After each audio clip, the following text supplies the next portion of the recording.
On an ordinary afternoon, a millionaire who never had time for feelings accidentally overhears the private struggle of someone fighting in silence not to fall apart. On the other side of the door, a pregnant woman faces the threat of losing everything, trying to hide her despair even from those she loves most. What begins as an accidental moment of eavesdropping transforms into a decision that defies logic, pride, and everything he believed about his own life. Sometimes, all it takes is an instant, and the choice not to ignore it, to completely change the destiny of two people. Before discovering how this unexpected decision gave rise to a deep and irreversible transformation, don't forget to subscribe to the channel to follow more intense and moving stories. The elevator at the Chelsea Manor building took exactly 42 seconds to rise from the lobby to the 14th floor. Robert Sterling knew this because he had timed it once, on one of those days when his mind couldn't stop racing. And since then, the number remained etched in his memory like so many others he carried. Contract numbers, interest rates, quarterly targets that rarely dropped below 6 figures. He was a man made of precision, of cuts made in the right place, at the right time, of decisions made without hesitation and without the unnecessary weight of sentiment. It was 5:20 p.m. on a Thursday when he entered the elevator, an anomalous time for someone who rarely left the office before 9 p.m. The meeting with the investors had been cancelled at the last minute. The fund representative had fallen ill, and Robert, after waiting for 40 minutes in a glass-walled room overlooking Wall Street, simply left. There was nothing more to do there. The rest of the team could handle whatever needed handling. The apartment was spacious, with high ceilings and floor-to-ceiling windows spanning the length of the living room. Italian designer furniture, books that had never been opened past the first few pages, a bar filled with expensive labels he opened for guests and rarely for himself. It was a space built to impress, not to inhabit. Robert had realized this years ago and simply chose not to change a thing. When the key turned in the lock, he expected the usual silence. The kind of silence that fills the apartments of people who have lived alone for too long and have already learned not to notice it. But it wasn't silence that he found. It was a voice. Low, restrained, coming from the direction of the kitchen. He stopped in the hallway, briefcase still in hand, his leather shoes lightly scuffing the hardwood floor. The voice continued, short sentences, with intervals, like someone responding to someone on the other end of a call. He didn't understand every word, but he understood the tone. It was the tone of someone trying not to crumble. Her name was Sarah Miller. She was 34 years old, her dark hair pulled back in a hurried bun, and she had worked in that apartment for just over 3 months, always on Thursday afternoons. Robert had barely exchanged more than 10 sentences with her in all that time. He knew she arrived punctually, that she left the apartment smelling of lemon with gleaming floors, and that she had once left a note apologizing for breaking a picture frame he didn't even miss. That was all. Now, standing in the hallway, he was truly hearing her for the first time. "I know, Mrs. Gable, I know. But I'll pay as soon as I can. Can you just give me 1 more week?" A pause. "I'm not asking for a favor. I'm asking for time." Another pause, longer. Her voice dropped even lower. "Not tomorrow, please. I have nowhere to go tomorrow." Robert stood motionless. There was something in that sentence that didn't fit the coldness he usually applied to any external situation. Something that pierced through his armor without asking permission. He took a step toward the kitchen without realizing he was moving. Sarah was standing with her back to the entrance, the phone pressed to her ear, her free hand leaning on the granite countertop as if she needed support to stay upright. She spoke in a low voice, but there was a tension in her shoulders, a rigidity in her neck that said more than any word could. Robert stopped at the doorway. "You call tomorrow morning, then? But I'll resolve it. I always resolve it." She hung up. She stood still for a moment, staring at nothing in front of her, before tucking the phone into her apron pocket. It was at that moment she turned and found Robert standing there, watching. The shock was visible. She recoiled half a step, her hand instinctively flying to her mouth before she composed herself. "Mr. Sterling, I didn't know you were home." Her voice had regained an almost perfect neutrality, but her eyes still carried what the conversation had left behind, I was just finishing up. The kitchen is done, I just need to mop the living room. He said nothing for a few seconds. He observed her face with an attention he had never granted before, the tired but firm features, the way she held her chin slightly higher than the situation required, like someone who had learned that posture might be the last thing left when everything else falls apart. "Are you all right?" he asked. The question was too simple for the weight it carried. She blinked. "I am, yes, don't worry. It was just a call." A quick, polite smile, the kind that doesn't reach the eyes. "You came home early today." "The meeting was cancelled." Robert placed his briefcase on the counter. "I heard part of your conversation." Sarah looked up. There was something different in him now. Not judgment, not embarrassment, but a kind of quiet attention she didn't quite know how to interpret. She took a deep breath. "You don't need to worry, it's a private matter. It won't interfere with work." "I'm not worrying about work." The sentence came out before he could reason through it, and for an instant both were slightly surprised by what had been said. Robert continued. "You said you have nowhere to go tomorrow. What happened?" She looked away, to the dish towel folded over the sink, to the window overlooking the service hallway, to anywhere that wasn't that direct and unexpectedly human gaze. "It's back rent, Mr. Sterling. I fell behind a few months. The landlord gave me a deadline and I couldn't come up with the amount in time." She said this with the voice of someone presenting a report, not someone on the verge of losing their roof. "But I'll find a way, I always do." "How much is it?" The question caught her off guard. She knit her brow slightly. "I'm sorry? How much is the total debt?" Sarah remained silent for a moment. There was something in the way he asked that wasn't idle curiosity or careless intrusion. It was a question with weight behind it. "That's none of your business, sir," she said gently but clearly. "I know it isn't." Robert rested his hands on the counter, opposite her, as if he needed distance, to be honest. "But I asked anyway." She stared at him for a long moment.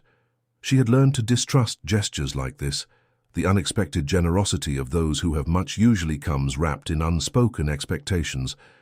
But there was something in his rigidity, in the awkward way he had asked the question, that didn't seem calculated. It seemed genuine, even if he himself didn't quite know why.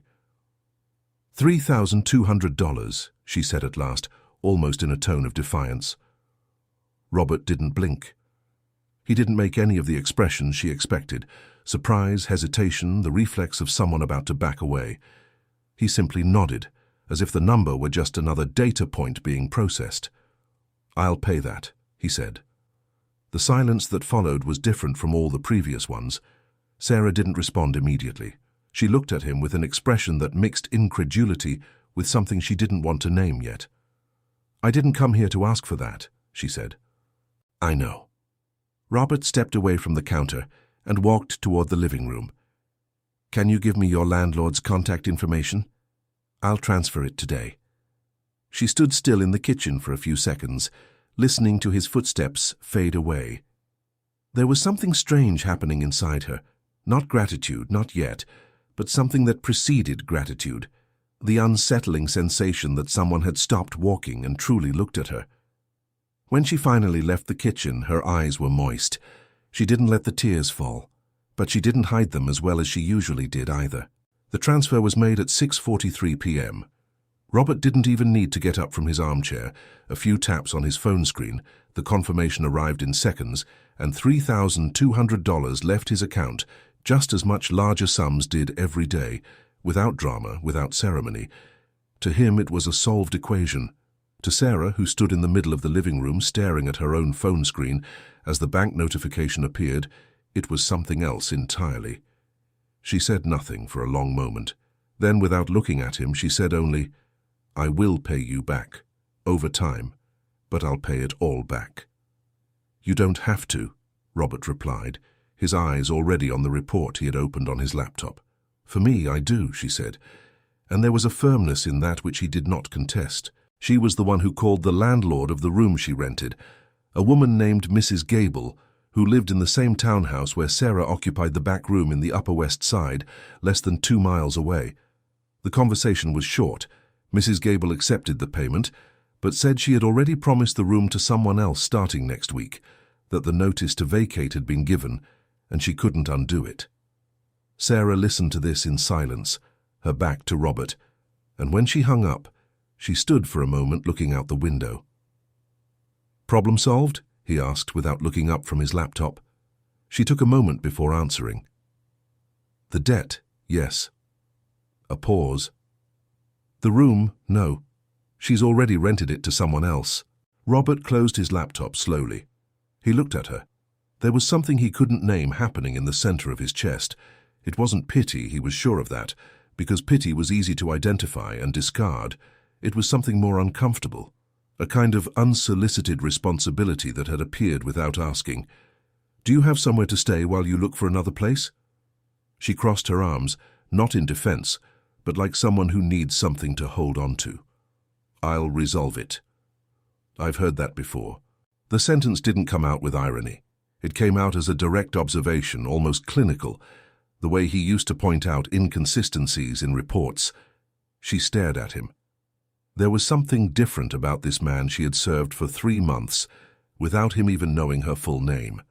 She had always imagined that behind the coldness there was only more coldness, like those glass buildings that reflect the sky, but don't let you see inside. But at that moment, there was something visible in him, something she didn't quite know how to classify. "I know people who can give me a place to crash for a few days," she said. "A crash pad or a real place?" She opened her mouth and closed it. The question had hit exactly what she didn't want to admit, that her options were scarce, that the coming days had a fog of uncertainty she was used to facing alone, in silence, without letting it show. Robert got up from his armchair. He walked through the apartment to the hallway leading to the bedrooms, stopping before a door that was always closed. The second door on the right, the guest room that had never received a single guest in the 4 years he had lived there. He opened the door. It was a functional room with a double bed, a built-in wardrobe, and a window overlooking the building's exterior. It smelled of stale air and wasted time. "You can stay here while you figure it out," he said without looking at her, his eyes on the room. "There's no ulterior motive behind this. It's a space I don't use." Sarah stood in the hallway, a safe distance from the threshold. "Mr. Sterling?" "Robert." He interrupted her, still without turning around. "Just Robert." She fell silent. There was something in this she needed to process calmly, away from the urgency of the moment. "Why are you doing this?" she asked, and the question was sincere without accusation. He finally turned. The answer that came hadn't been calculated, and that was visible in the way he hesitated for a second before speaking. "Because I heard someone trying not to ask for help, even though they desperately needed it, and I couldn't pretend I didn't hear." She looked at him for a long moment. Then she shifted her gaze to the room. It was a Thursday night. She had the numbers of 3 people who might perhaps take her in for a few days. A cousin in Brooklyn, a colleague from another job she rarely spoke to, and a former neighbor who had moved to Queens. All paths had a cost she preferred not to tally right now. "I would only stay for a few days," she said, "until I find another place." "No deadline," Robert said, and went back to the living room before she could respond. That night, while Sarah packed the few things she had brought in her backpack, she always kept a backpack with extra belongings in the hallway closet, a habit she couldn't quite explain herself, Robert stayed in the living room with his laptop open without reading anything. The report was on the same page it had been an hour ago. He was thinking about the sentence he had said. He hadn't lied. There was something genuinely unsettling about hearing someone try to hold back despair with their own hands and pretend they were standing tall when they were sinking. He had recognized that effort, and the recognition had come from a place he hadn't visited in a long time. Around 9 p.m., the apartment was quiet. Robert went to the guest room door and stood for a moment, listening to the silence on the other side. Then he went to his own room. The next day, when he woke up at 6 a.m., there was fresh coffee in the kitchen, the counter was clean, and there was a folded note on the table. "Thank you. I went to the market early. I bought the coffee you use." He stared at the note for longer than was reasonable. He folded the paper carefully, a gesture he himself couldn't explain later, and placed it on the counter before picking up his cup. The coffee was strong, just the way he liked it, different from what the machine made automatically every morning. Someone had prepared it with attention, adjusting proportions, taking care in something he treated as an automatic procedure. It was a detail too small to matter, and yet it mattered. At 7 a.m., Sarah appeared in the kitchen with her hair down and an expression that balanced caution with something softer. She was wearing the same clothes as the day before, but she had washed her face and looked more rested than he had seen her in all the previous months. "Good morning," she said, stopping at the kitchen entrance like someone still unsure if they could enter. "Good morning." Robert raised his cup slightly as a greeting. The coffee was good. She nodded, entering with discreet steps to the counter to get a cup for herself. "I have another job at 8, she said. "An apartment in Brooklyn Heights. I'll be back in the early afternoon." "All right," he said. She prepared her own coffee in silence. There was a quality to that silence that wasn't discomfort. It was more the quietude of two people still learning each other's space, without haste and without a script. "You should call rental agencies today," Robert said. "Long Island City, Astoria, more affordable prices." "I know where to look," she said, without sharpness. He acknowledged the point and stayed quiet. There was something in her that Robert continued to observe, a kind of self-respect that functioned as a framework. She hadn't gotten this far by bowing down. Before leaving, she washed her own cup.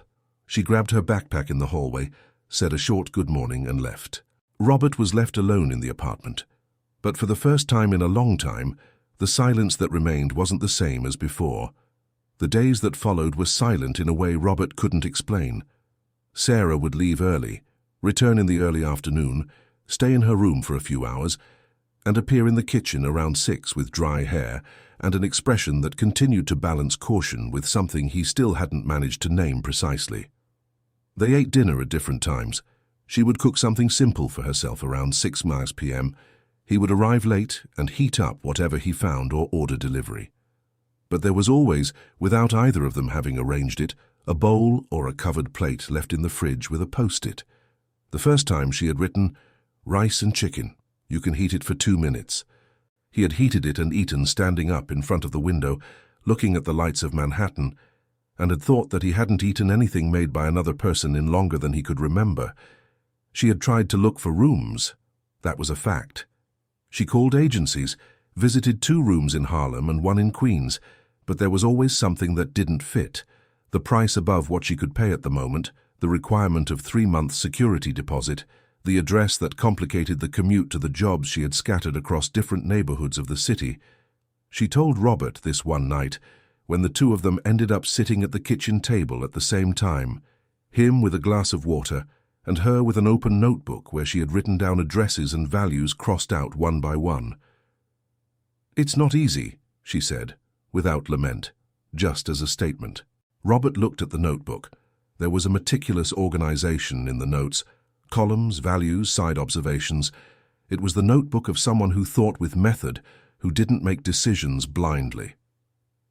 "Have you always been like this?" he asked, gesturing to the notebook. She looked up. "Like what?" "Organized. With everything written down." She looked at the notebook as if she had never thought about it.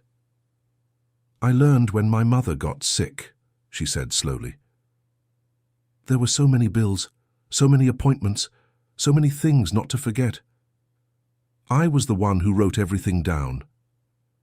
There was something there he didn't press. The mention of her mother hung in the air for an instant, and she didn't expand and he didn't ask, and somehow that was enough. It was during this week that he began to notice small things. The plant that had been wilting for months on the living room windowsill had been watered. The technical magazines that had been piled on the floor next to the sofa had been organized on the shelf. The light bulb in the guest bathroom, which had been flickering for weeks, had been changed. He hadn't asked for any of it. She had simply seen it and done it, without fanfare and without expecting recognition. On Wednesday, he arrived earlier than usual and found her in the living room with her laptop open on her lap, an old model with a cracked corner on the lid. She was studying. He stood at the entrance for a moment without saying anything, just watching. There was a concentration on her face that he recognized as the same he saw in his best analysts when they were solving a difficult problem. "What are you studying?" he asked, entering the room. She slightly closed the laptop before answering, an instinctive gesture like someone not used to having what they do observed closely. "Process management," she said. "There's a free online course. I do it when I have time." Robert sat in the armchair opposite her. "Why process management?" She paused for a moment before answering, as if the question were more complex than it seemed. "Because I want to understand how things work on the inside, not just be part of the process, understand the process." A pause. "I know it seems out of place given what I do." "Why would it seem out of place?" She looked at him. It was a question too direct to be rhetorical. "Because people who see me don't expect me to think about these things," she said, and there was a naked honesty in that which he felt as an accusation that hadn't been directed at him specifically, but that hit him just the same. He stayed quiet. Then he said, "You're right, and that's our problem, not yours." "Not?" Sarah stared at him for a moment. It was the second or third time he had said something she didn't expect from someone in his position, and each time she needed an extra instant to process it. On Thursday morning, he left early for a meeting and returned at noon with 2 grocery bags. She was in the kitchen when he arrived and stood looking at the bags with an expression of someone who didn't know how to interpret that. "I saw we were running low on things," he said, placing everything on the counter. She began to put the items away in silence. At the bottom of the second bag was Greek yogurt and a package of almond cookies. She had mentioned once in passing that she liked Greek yogurt for breakfast. Once, 3 days ago. She stopped with the cookie package in her hand and looked at him. "You paid attention," she said. It wasn't an accusation. It wasn't a compliment. It was just the observation said out loud of someone who had learned to live being little noticed and who was discovering bit by bit that had changed. Robert didn't answer. He began to put things away on the other side of the counter, and they worked in silence for a few minutes side by side, and there was something in that silence that was different from all the previous silences. It was a silence that didn't need to be filled. That was enough for itself. Later, he couldn't concentrate on the spreadsheets open in his home office. He stared at the numbers without really seeing them, his thoughts returning to that simple sentence said, with that specific weight, "You paid attention." Robert Sterling was a man who paid attention to everything he considered relevant. The problem was that, for a long time, he had decided for himself what deserved that label, and he had left out, without realizing it, exactly what he most needed to see. That night he went out to the balcony for the first time in weeks. The apartment had a narrow balcony facing east, with 2 aluminum chairs that had never been used at the same time. He stood leaning against the railing, looking at the distant lights, and wondered when was the last time he had stopped without any purpose at all. Sarah appeared at the balcony door a few minutes later, her teacup in hand. "May I?" she asked. "Of course." She stood beside him, both of them looking at the city for a moment without saying anything. There were cars down there, lights moving in sequence, New York doing what it always did, existing at maximum speed. "Have you always been this way?" she asked, returning the question he had asked earlier. He didn't need to ask her to explain what she meant. He understood. "I don't know if always," he said, "but for a long time, yes." "What happened?" He was silent for an instant. It was a question few people had dared to ask, and those who had received evasive answers or skillful changes of subject. But there was something in the direct and non-judgmental way she asked that made evasion feel less natural than honesty. "I learned it was easier to control what I could measure," he said. "Numbers, targets, results, the rest was too variable." She took a sip of tea thoughtfully. "And did it work?" The reflex to say yes was ready, but what came out was different. It worked as a method. It didn't work as a life. Sarah didn't answer immediately. She stood looking at the city with that quiet attention she had, like someone processing things before giving them back.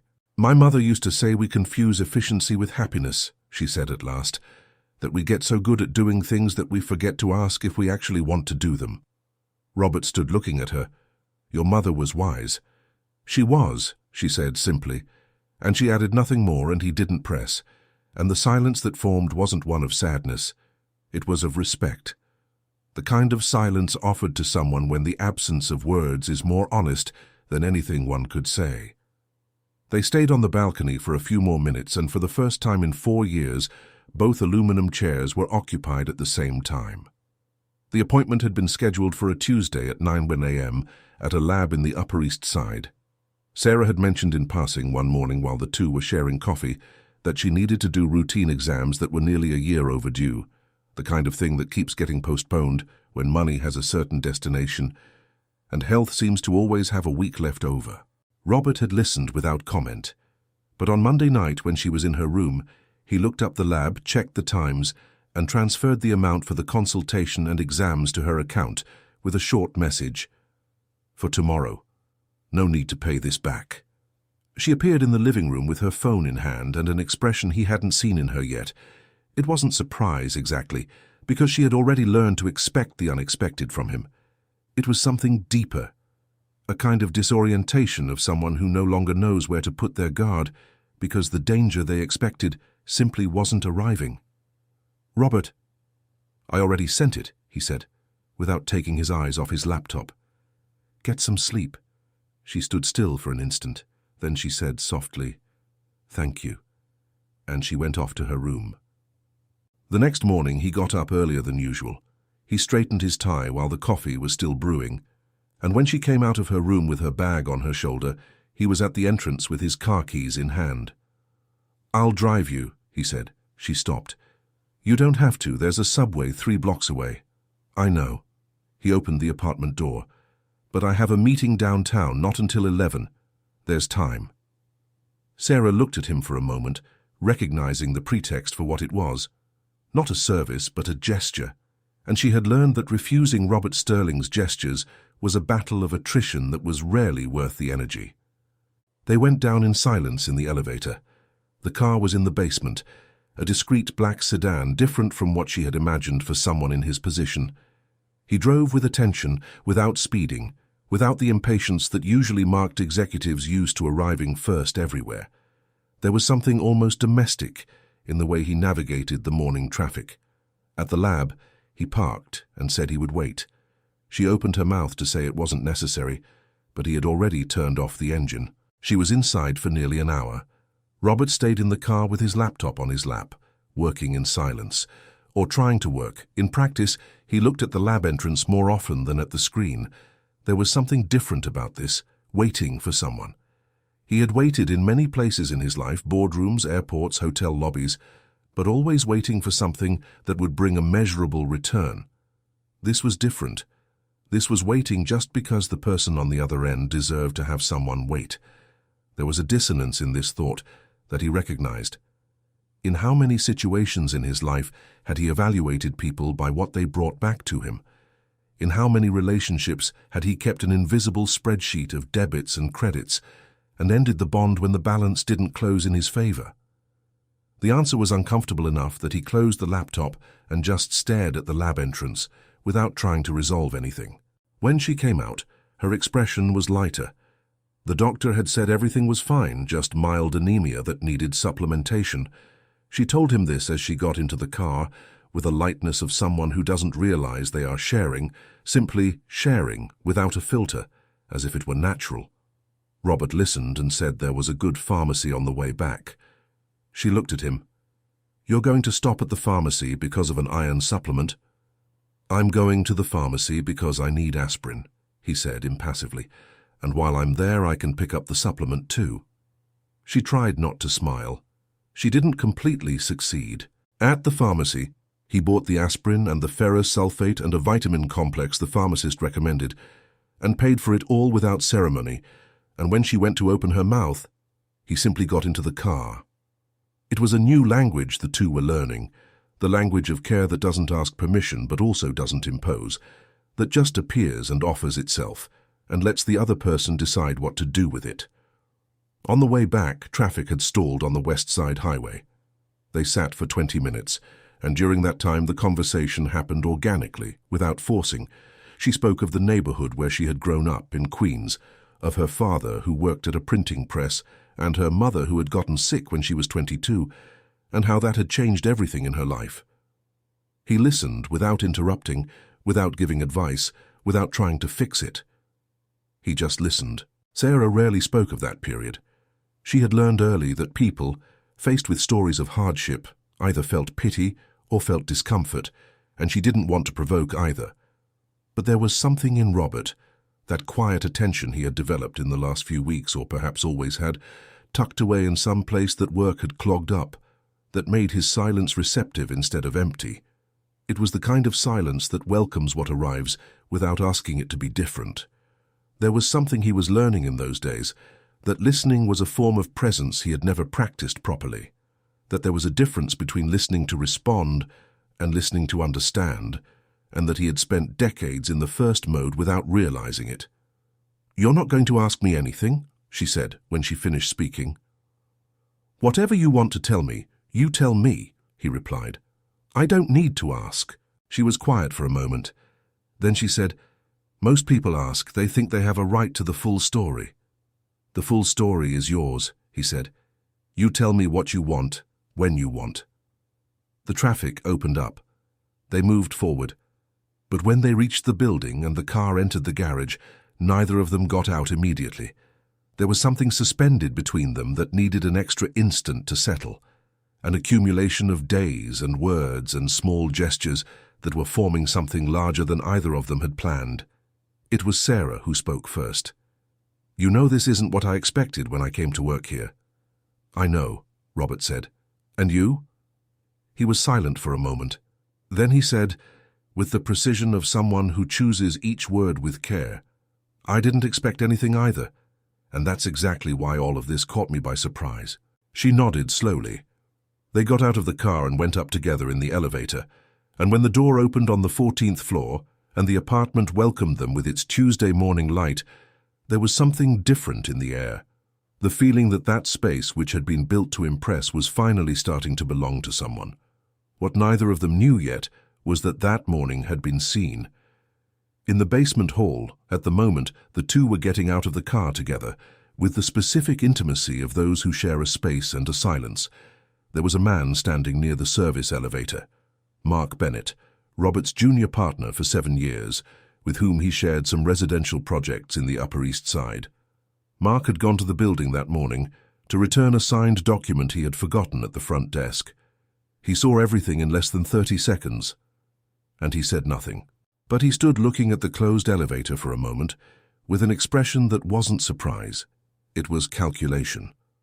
Mark Bennett was 46 years old, with a smile trained to look honest and an excellent memory for opportunities. He had become Robert's partner at a time when they both needed each other, Robert with the capital and vision, Mark with the right contacts and a network that opened doors that competence alone couldn't open. In the last few months, however, Mark had noticed something that bothered him. Robert was different, less available, more selective with meetings. He had cancelled 2 dinners, claiming personal commitments.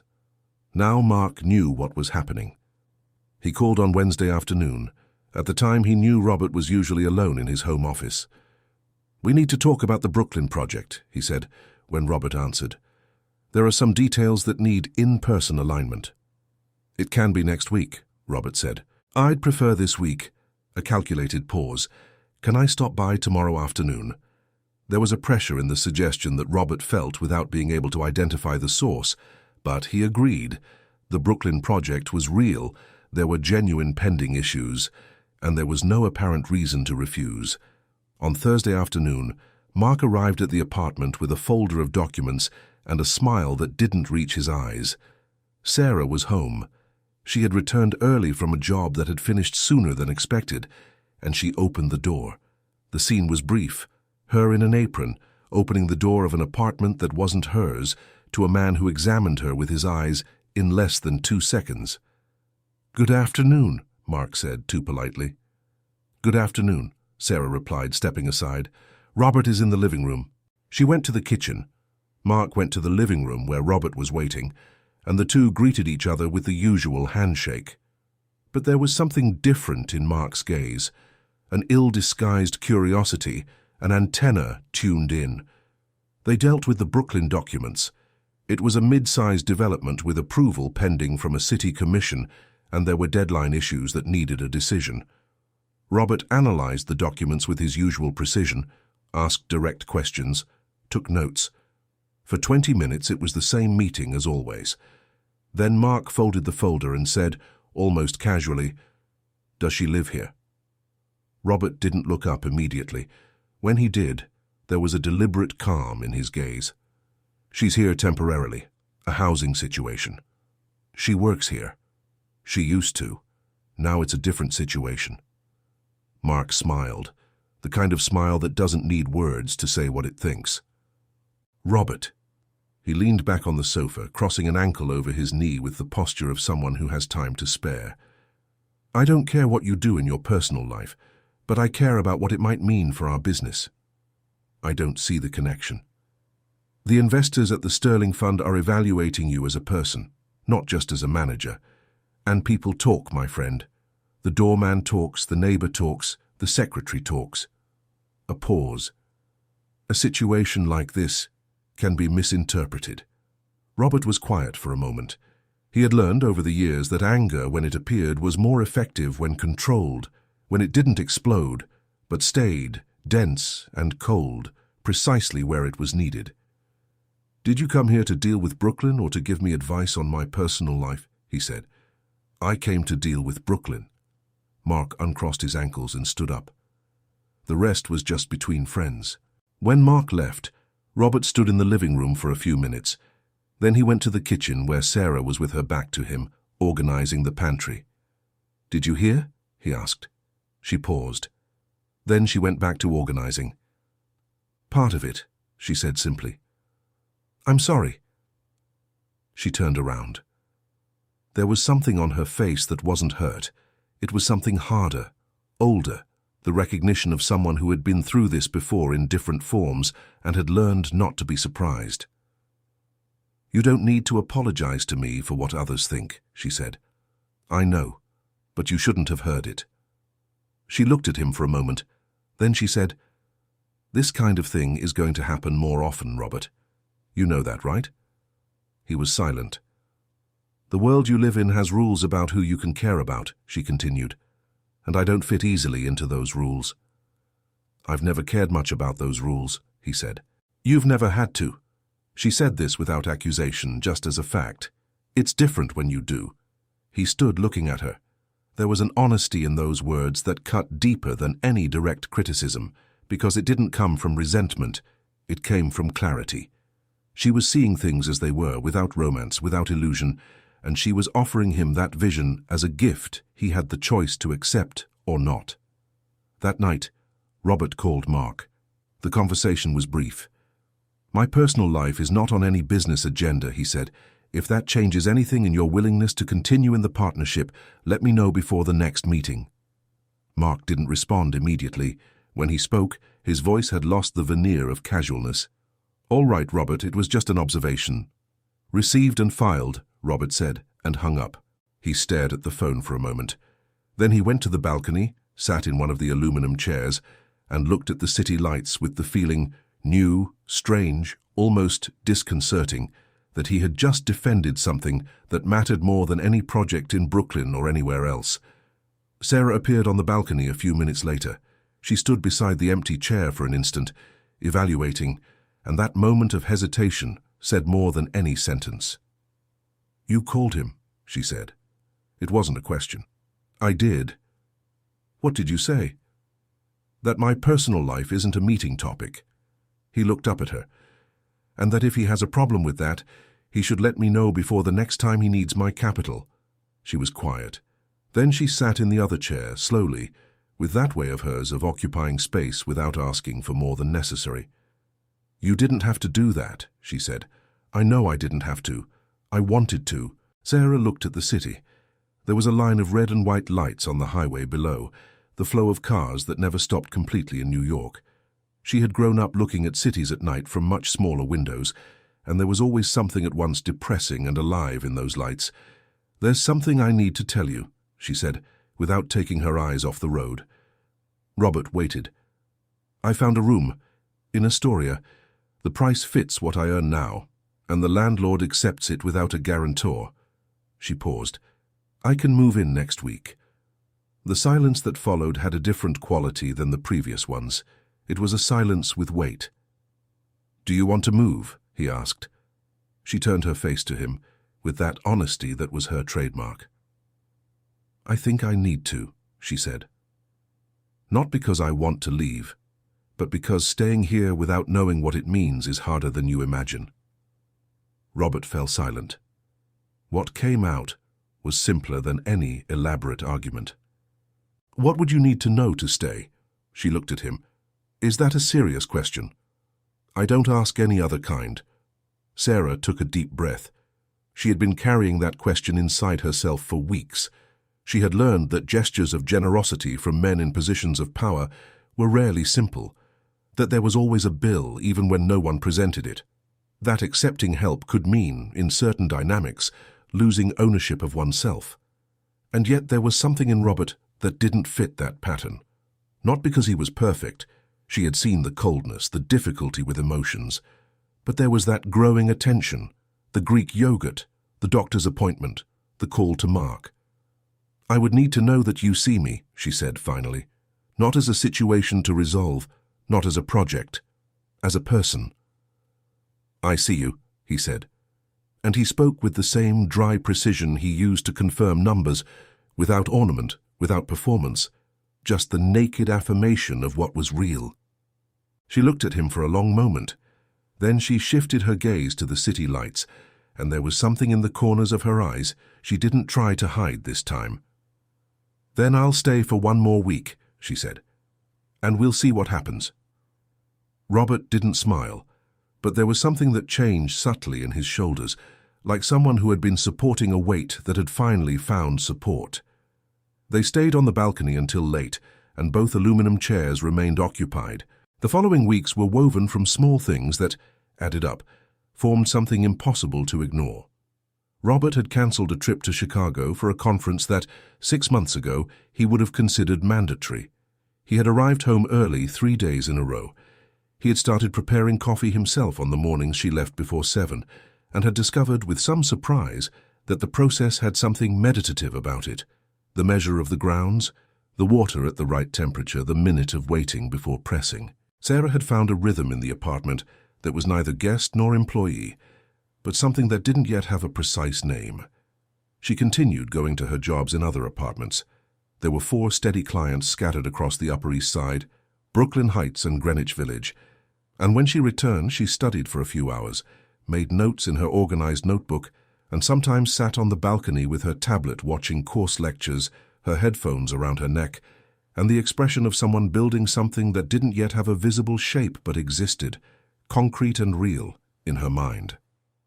One Friday night, Robert arrived with 2 bags from a Japanese restaurant he had been a customer of for years. She was in the kitchen heating up some soup and turned, when she heard the door, with an expression that balanced surprise with something she was trying not to show clearly. Dinner, he said, placing the bags on the table. I was already making soup. You can save it for tomorrow. He opened the bags without ceremony. I got the menu items you had bookmarked on the app. She stood still for an instant. She had bookmarked some dishes on a night they were talking about Japanese food, and she had mentioned she had never eaten at a real restaurant, only at mall food courts. It had been a 10-minute trivial conversation she had forgotten. He hadn't forgotten. They had dinner at the kitchen table for the first time. Before, each had eaten at different times, at their own pace, with the kitchen space functioning as neutral territory for passage. But that night, there were 2 pairs of chopsticks and 2 plates, and the food in the center, and there was something deliberate in that which neither of them named but both recognized. She asked about the Brooklyn project. He explained. The deadlines, the pending approvals, the dynamics of the city commission. And she listened with that attention he had learned to recognize as genuine, asking questions that weren't out of politeness but real interest. And at one point she said, Have you thought about doing stakeholder mapping before taking it to the commission? Sometimes the resistance comes from those who aren't in the room. He stood looking at her. Where did you learn that? In the course. She pointed to the tablet on the counter. Week 3. Stakeholder Management. Robert was quiet for a moment. Then he said, "It's exactly what's missing from the current process." She shrugged slightly. "I know it's none of my business." "It's the business of whoever sees the problem," he said. There was something there she needed to process with care. Recognition without condescension. An observation treated as an observation, not as the sympathetic curiosity people sometimes exhibited towards someone they didn't expect to think. It was the difference between being seen as surprising and being seen as competent, and Robert was, more and more, choosing the second. The next day he came home from the office with a thin folder he placed on the kitchen table without saying anything. She opened it. It was a brochure for a certified in-person project management course at a professional training center in Midtown. With a handwritten note in firm script, "I've already paid the tuition. It starts in 15 days. You can go or not, no pressure, but I thought you should have the option." She read the note twice. Then she folded the paper and put it inside the brochure. "You didn't ask me if I wanted to," she said. "I saw that you wanted to," he replied, his back to her, opening the fridge. There was something unsettling and at the same time irresistible in that way of his, not out of an impulse for control, but out of attention.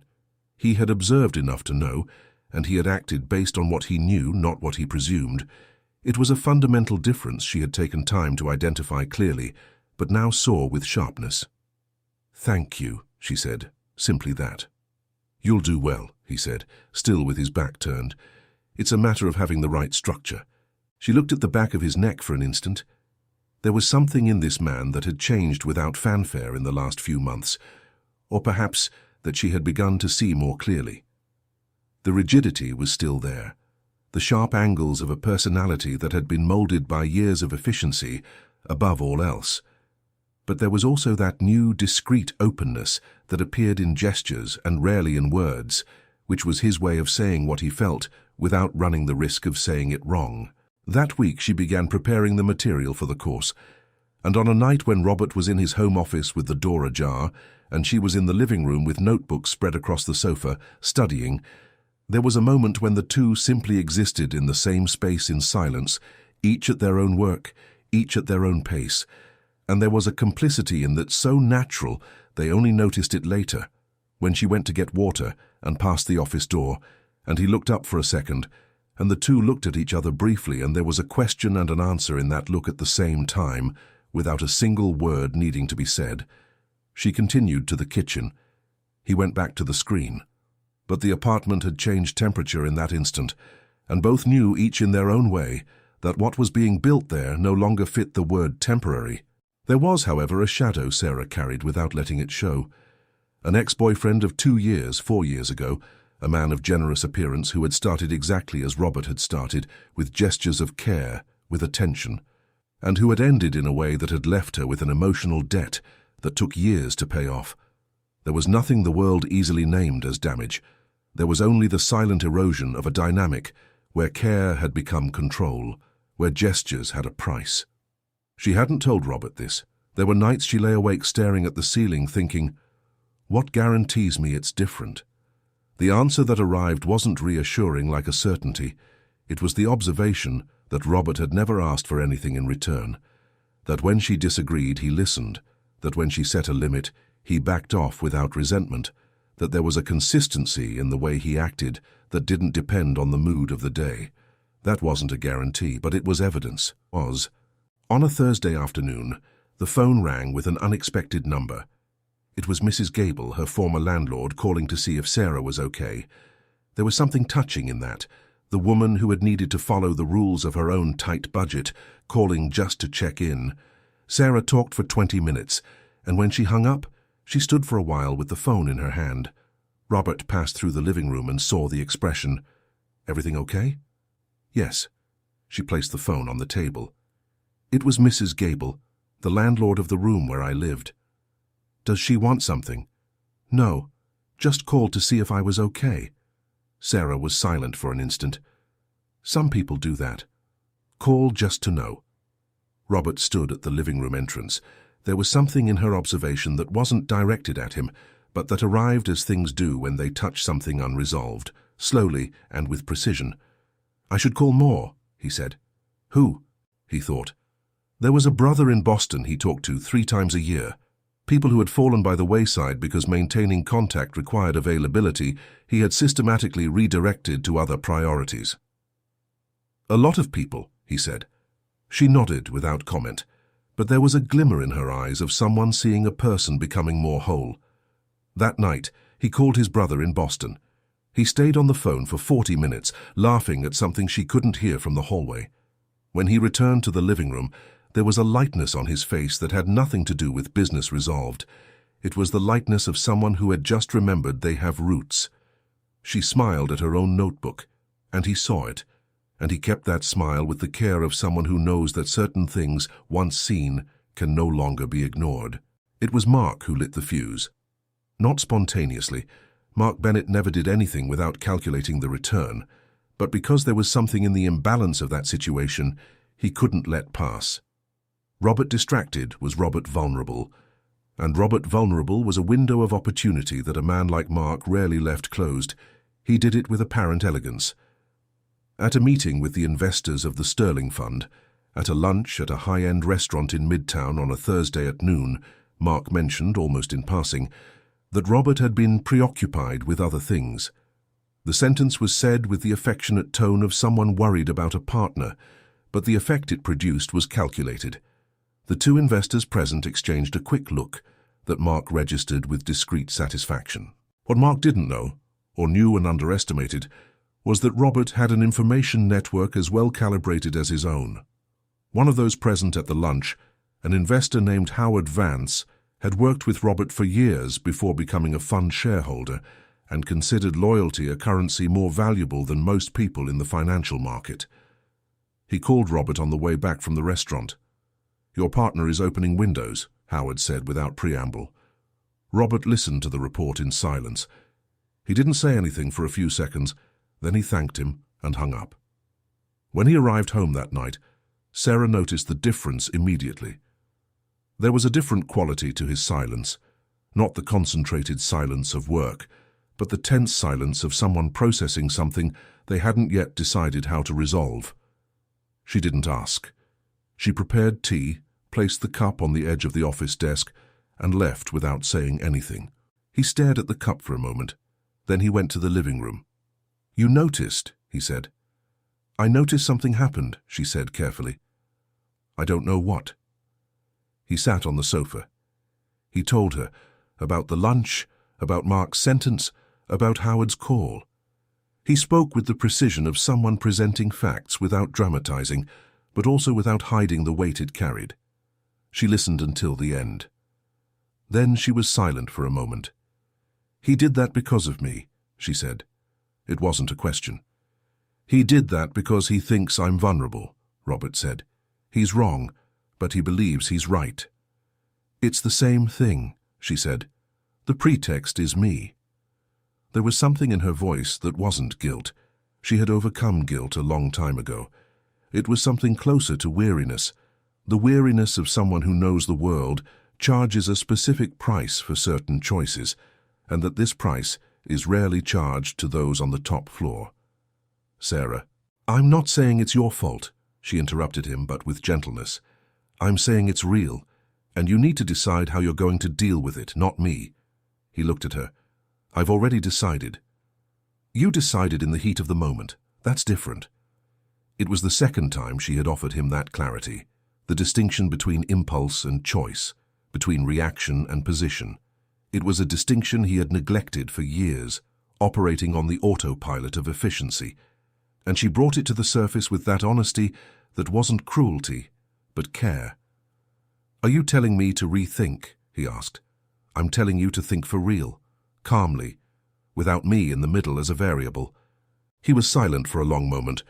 There was something in that phrase, "without me in the middle as a variable," that hit him in a way he didn't expect, because it was exactly the kind of thing he himself would say in a business situation, and hearing it from her mouth in that context revealed something about how she saw him, not as an adversary, but as someone capable of clarity if invited to it.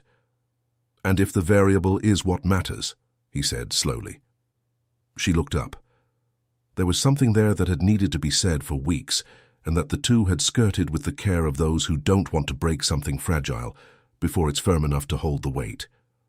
But now the moment had arrived, brought not by romance but by crisis, by the way difficult situations have the power to strip away everything unnecessary and leave only what is real. "I don't know what I am to you," she said, "and I need to know, not out of insecurity, out of honesty." Robert stood still. There were ready-made sentences somewhere, the learned vocabulary of previous relationships, the polite ways of saying a lot without committing to anything, but none of them reached the surface.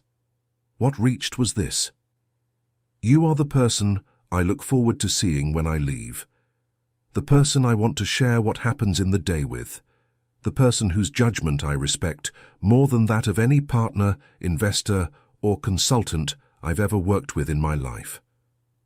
She looked at him. "That's not nothing," she said. "It isn't," he agreed. "And if you need me to put it in more direct words, I will. But I thought you preferred evidence."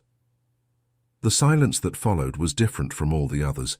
It wasn't of anxious waiting, it wasn't of tension.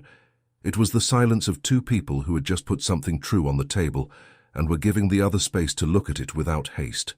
She got up from the sofa. She stood before him for an instant.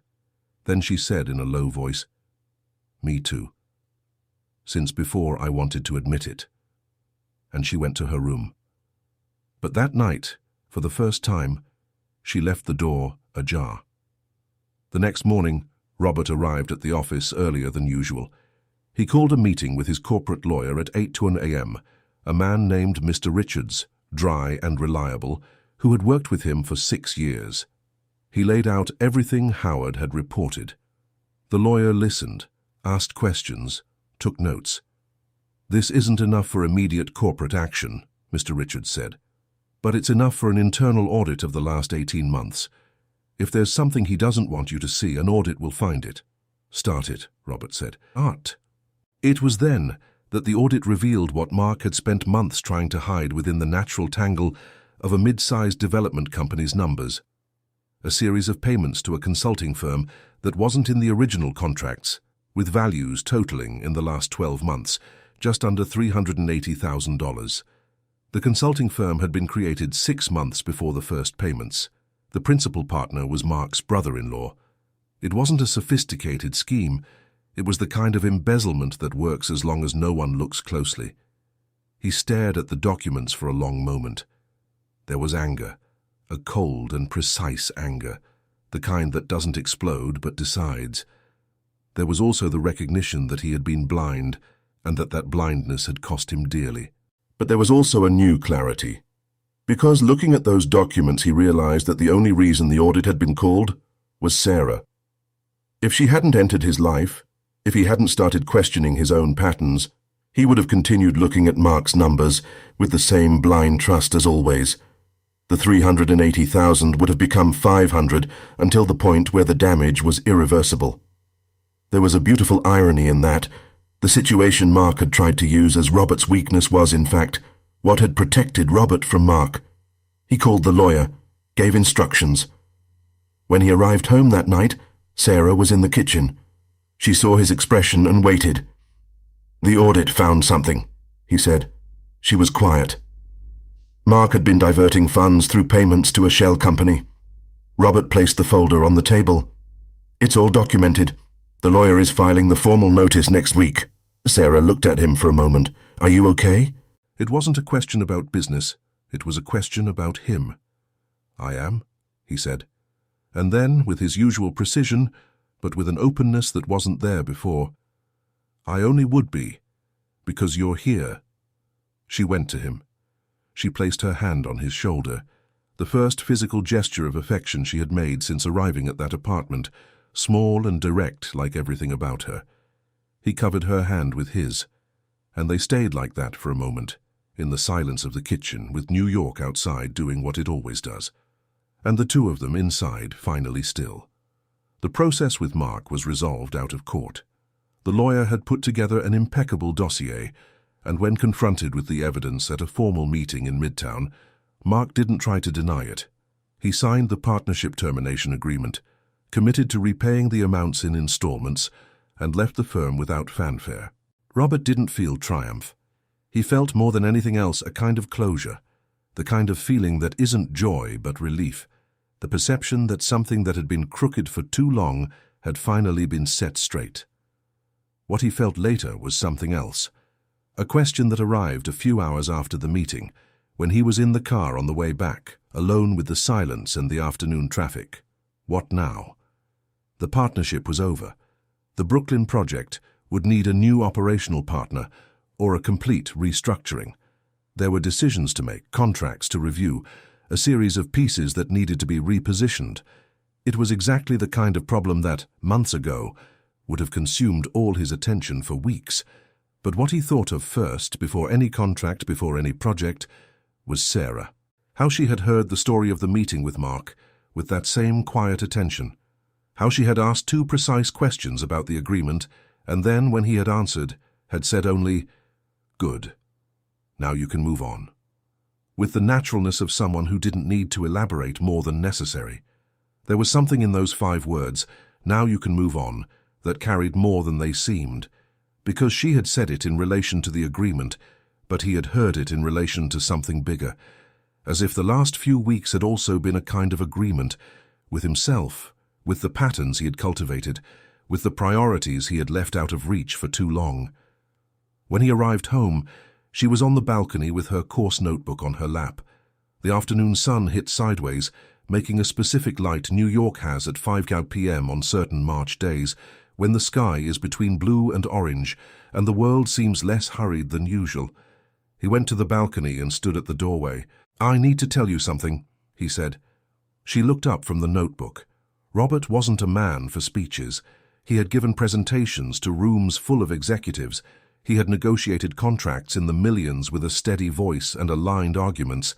He had conducted difficult conversations with the coldness of someone who had trained emotion to appear only when invited. But now, before Sarah Miller on a balcony in Chelsea, with a coarse notebook on her lap and the March light on her face, he didn't find the usual architecture of words. What he found was this: "I don't want you to go anywhere. Not because I need someone in this apartment, but because I've become a better person since you arrived, and I recognize it enough not to pretend it's a coincidence." She looked at him for a moment. "You're asking me to stay." "I am." He paused. "Not as a guest, not as an employee, as the person I want to share this space and everything that comes inside it with." There was something in the silence that followed that was different from all the previous silences. It wasn't of anxious waiting. It wasn't of tension. It was the silence of someone looking at a choice and weighing it with honesty. "You know I'm not easy," she said, "that I have opinions and that I disagree when I disagree, and that I'm not going to let you resolve me as if I were a problem to be managed." "I know," he said. "That's exactly why I'm asking." She was quiet for an instant. Then she closed the notebook. "I need one condition," she said. "What is it?" "That when I'm ready to leave here and build something of my own, a space, a job, whatever it is, you don't try to convince me not to go, that you support it." He didn't hesitate. "I support it now." She nodded slowly. Then she stood up from the chair, faced him, and there was in her eyes that specific combination that was her trademark: clarity and affection, firmness and openness, the 2 things together without one cancelling out the other. "Then I'll stay," she said. And it was just like that, without background music, without a dramatic gesture, on an aluminum balcony overlooking the loudest city in the country, that Robert Sterling and Sarah Miller decided that what had started as a wrong night in a hallway had become something that deserved a permanent name. In the months that followed, the apartment gained life in ways he hadn't planned and learned not to need to plan. The books that had never been opened were read. The balcony received a 3rd plant. The kitchen, which had been only functional, began to have smells of Saturday afternoons and conversations that stretched into the early evening. The project management course was completed with distinction. Sarah received the certificate on a Thursday afternoon and stared at it for a long moment before placing it on the table. Robert was in the office with the door open and saw it. He didn't say anything. But the next morning there were flowers on the kitchen counter, the same ones he had put out months ago when he had arranged the room for the first time, and a note in the usual firm script. You always knew. Now the paper just confirms it. She folded the note and tucked it into the cover of her study notebook, along with all the others. And the apartment on the 14th floor of Chelsea Manor, that space built to impress, inhabited for years in productive silence and effective emptiness, finally learned the difference between being occupied and being alive. There was an afternoon, weeks later, when the two were in the kitchen for no specific reason. She preparing a lemon cake she had said she would make months ago, he sitting on the counter with a glass of water, no laptop, no phone, just present. You're watching me, she said without turning. I am. Why? Because it's been a long time since I sat in a kitchen without having anything to solve. She turned around with the spoon in her hand, with that expression only she had, half serious, half something softer. And how is it? Better than I expected, he said. There was in that moment something no spreadsheet could have produced. The simplicity of two adults sharing an ordinary afternoon, without performance, without an agenda. There was also a conversation about her past, about the period after her mother, about what had shaped the way she moved through the world. She had it one night on the balcony, speaking slowly, testing the ground before putting down the weight. When she finished, he said only, "Thank you for telling me." She had expected more, some advice, some action plan, but he had learned that not everything that is said needs to be resolved. That sometimes the person on the other end just needs someone to stay. And he stayed. It was in that same week that Sarah mentioned, almost in passing, an idea that had been taking shape in her notebook for some time. An idea about a support project, a guidance space for women in situations of housing vulnerability, with a focus on basic financial planning, service referrals, and short-term follow-up. She had lived that vulnerability from the inside and knew with precision what had been missing. Not just resources, but structure, information, the feeling that there was someone who knew the way. Robert listened with the usual attention. Then he said, "Do you already have the model in your head?" "I have a draft," she said. "It lacks formal structure and initial funding." "I can help with the funding," he said, "and with the structure if you want." She looked at him. "Not as charity," she said. "As an investment," he replied without blinking. "You have the knowledge of the problem from the inside. That's worth more than any external consultancy I've ever hired." There was something in that she needed a moment to receive, not the generosity itself, but the way he had framed it. Not as someone being helped, but as someone with something to offer. "Then we'll talk about it," she said. And that was how, on a balcony in Chelsea, something began to take shape that didn't yet have a name but already had a purpose, the natural extension of everything that had started on that Thursday when a businessman had come home early and heard a voice that wasn't for him and had decided, instead of ignoring it, to stay. 6 months after that Thursday in the hallway, the 14th floor apartment had changed in a way any visitor would notice without being able to name precisely. It wasn't the arrangement of the furniture. That remained practically the same, with the exception of a new shelf in the living room that had been born of a Saturday afternoon at an antique market in Greenwich Village, where Sarah had stopped before a light wood bookcase and said it would go well with the back wall, and Robert had agreed without hesitation, because he had learned that when she said something matched, she was right. It wasn't the decor, although the flowers on the balcony and the plants on the kitchen window had changed the visual temperature of the space considerably. It was something more diffuse and more real than any object.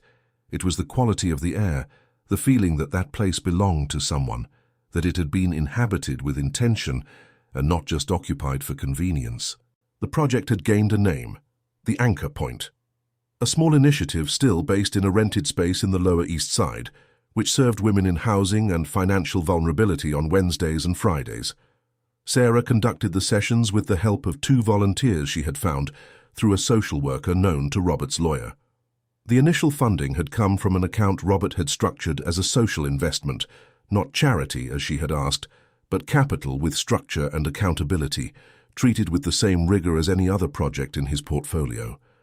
She had insisted on that. He had agreed without resistance.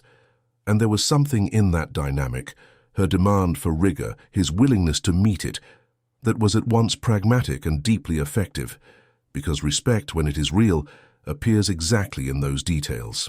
In the first weeks of operation, the anchor point had served 11 women. 3 had managed to renegotiate back rent with free legal guidance provided by the project. 2 had been referred to municipal housing programs they were unaware of. 1 had completed a qualification course and secured formal employment. The numbers were modest on the scale of the city, but they had the specific weight of real things. Each number was a name. Each name was a story that had taken a different turn because someone had decided to pay attention. Sarah thought about this often. She thought about how much her own story had depended on a moment of attention, not from a public policy, not from a structured program, but from a man who had come home early on a Thursday and instead of walking straight down the hallway had stopped. There was a beautiful irony in that, she thought, that big changes rarely have big beginnings, that they start almost always in things that would seem trivial to anyone on the outside. A phone conversation heard by accident, a question asked without protocol, a small sum transferred with genuine intent. That a person's destiny can change completely in the space of 42 seconds, the time an elevator takes to rise from the lobby to the 14th floor. On a Saturday morning, a few weeks after the opening of the anchor point, Robert went to the headquarters for the first time. Sarah was there with the volunteers organizing materials for the afternoon session. He stood at the entrance for a moment, observing the space. Simple, functional, with informative posters on the walls and a reception desk with flowers in a repurposed glass bottle. She saw him from the other end of the room and walked over to him. "And?" she said. He looked at the space for a moment before answering. "It looks like you," he said. Straight to the point. No unnecessary frills. She smiled. The full smile. The one that reached her eyes, which he had learned to distinguish from the polite smile, and which, every time it appeared, still caught him slightly by surprise, the way good things have a habit of doing even when they've become routine. "Are you coming in, or are you going to stand there in the doorway?" she asked. He went in. And it was like that, on that Saturday morning in a small space in the Lower East Side, that Robert Sterling, a businessman used to controlling numbers and ignoring emotions, understood in a definitive way what had taken him decades to learn, that a person's value doesn't fit into any spreadsheet, that the return on certain decisions doesn't appear in any quarterly report, and that sometimes the best thing a man can do is simply stop in the hallway, hear what wasn't intended for him, and choose not to pretend he didn't hear. It had all started with a low voice coming from the kitchen, with a sum of $3,200, with an open door in a room that had never been used. And it had come this far. 2 people who had found each other at the wrong time for the right reason, and who had built, one gesture at a time, something that resisted logic because it was bigger than it. Robert had learned, in those months, that efficiency and presence are not the same thing. That it is possible to be very good at doing things and at the same time be completely absent from the parts of life that matter. That work, when it becomes the only language a person knows how to communicate in, stops being a means and becomes the end itself. And that this is a kind of loss that happens too slowly for anyone to notice until something or someone interrupts the flow and asks, without ceremony, "And you, what is it that you truly want?" Sarah had been that interruption, not because she had tried to be. She had tried as much as possible to be nothing more than necessary, but life has a habit of ignoring intentions of restraint when it puts the right people in the same hallway. And Sarah had learned in those months that accepting care is not weakness, that there is a fundamental difference between depending on someone and trusting someone, that the autonomy she had cultivated with so much effort over the years didn't need to be sacrificed for there to be space for another person, that in fact it was exactly that autonomy that made the choice to be there a real choice, not a necessity disguised as affection. She thought about this every time she arrived at the anchor point and saw a woman sitting in the reception chair with that specific expression, part distrust, part exhaustion, part hope the person tries to hide so as not to be disappointed. She recognized that expression from the inside out, And it was exactly that recognition that made her good at what she did. On one of the service afternoons, a woman named Sylvia, 41 years old, 2 children, had arrived with an eviction notice and the controlled voice of someone who practiced not crying during the commute. Sarah had heard it all. She had referred her to legal guidance.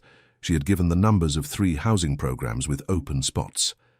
And, she had said at the end, with that direct simplicity that was her trademark, "You're not alone in this. This is a problem that has a solution." Sylvia had left with the papers in hand and moist eyes. Sarah had sat for a moment after the door closed and had thought of that other Thursday in an apartment in Chelsea, when she herself had hung up the phone and stood in the kitchen without knowing that from the hallway someone had heard her and had decided that it mattered. The world changes in a chain, when it changes. An attention someone receives one day becomes the attention they offer the next. A gesture of care that seems too small to matter crosses time and arrives, transformed, to people who will never know where it came from. Robert didn't know that when he had stopped in the hallway that night. He had acted on instinct, or on that fragment of human instinct that survives even in the most controlled temperaments, which insists on appearing when coldness is not enough to cover what is simply real. But he knew now, and that, in the end, was enough. End of story. If this story touched something in you, if you recognized in Robert the difficulty of stopping, or in Sarah the strength of someone who holds the world with their own hands without letting it show, then you already know why we exist. Stories like this don't ask for big audiences. They ask for the right people at the right moment, willing to listen until the end. If you've made it this far, you are exactly that person. Subscribe to the channel because every week a new story begins with a hallway, a choice, a voice that someone decides not to ignore. Leave your like so more people find this space. And in the comments tell us, have you ever had a moment like Robert's, where you could have walked straight past but chose to stay? We read everything, and we're already preparing the next story for you.